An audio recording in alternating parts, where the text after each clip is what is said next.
A report today in the medical journal Pediatrics says that kids who suffer concussions should lay off reading, homework, and video games. By giving their brains a rest, most can recover in 20 to 50 days.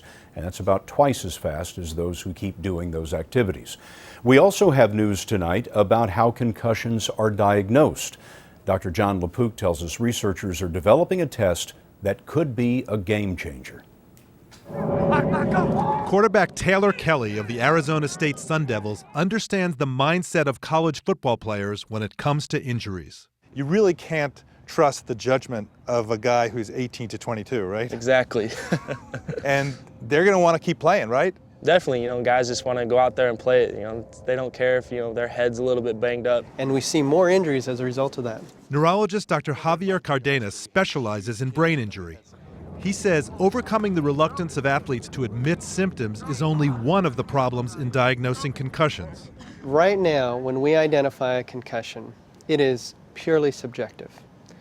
We look at symptoms. Do they have headaches? Do they have dizziness? There is no objective information. Having something objective is the holy grail of concussion. This season, Kelly and his teammates took part in a study trying to find a better way to detect concussion. Riddell, the athletic equipment company, supplied the team with helmets that measure all head impacts during practices and games. So we keep all the samples from the Riddell project in here. Then, after every game, the players gave samples of their blood, saliva, and urine. These are now being analyzed at the Translational Genomics Research Center in Phoenix, known as TGen, to see if evidence of head trauma shows up in body fluids as a so-called biomarker. Brain cells contain genetic material called microRNA. Normally, tiny spheres containing that material break off and make their way into the spinal fluid, then the bloodstream.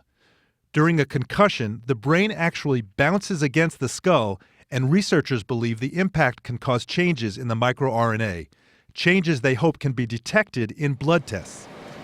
These TGen scientists are comparing the RNA in each player's body fluids with the impact data from his helmet to see if they match up. Kendall Van Kuren Jensen is on the research team. It might be that we can actually protect players, so identify players who are at risk, but have them take it easy, sit out more based on how their biomarkers are rising over time. We were shown data that illustrates how this technology might have helped one of the players in the study. These are the head impacts recorded in his helmet over several weeks. One hit was the equivalent of 4 times the punch by a heavyweight boxer, the hardest impact received by any player in the study.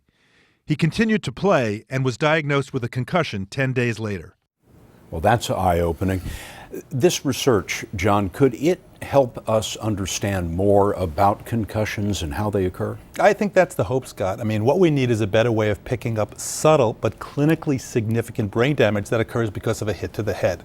Now, what's interesting is perhaps that could become combined with the Riddell helmet sensor data that we're getting. And in Arizona State this fall, they found that almost 3/4 of the hits to the head that occurred to the players occurred during practice, and the force was just about the same as during an actual game. So maybe you could combine all of this information into a much better strategy. Most hits in the practice. Thank you, John.